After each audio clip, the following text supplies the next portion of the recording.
I don't know if it's just me, but every time I mix stuff with protein, there's always chunks in it. So I decided to get a Gila mix and let's test that out and see if it actually works. You know, it'd be gag worthy on how the protein be tasting because it never mixes properly. And I don't want to use a blender every time.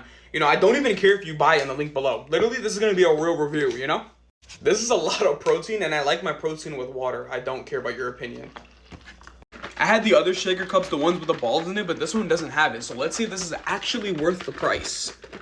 All right, this is a real taste test. Let's see if there's any chunks in it. No way. This is 2 scoops of protein powder and there's 0 chunks in it. You guys gotta grab this Gila mix. I think they're like 30% off right now. I'll put the link down below. Even if you don't want to use my link, I don't care. These actually work. I didn't realize that a Gila mix would be doing the things that a regular shaker cup cannot do. The link is... Grab these motherfuckers before they sell out. Don't say I didn't warn you.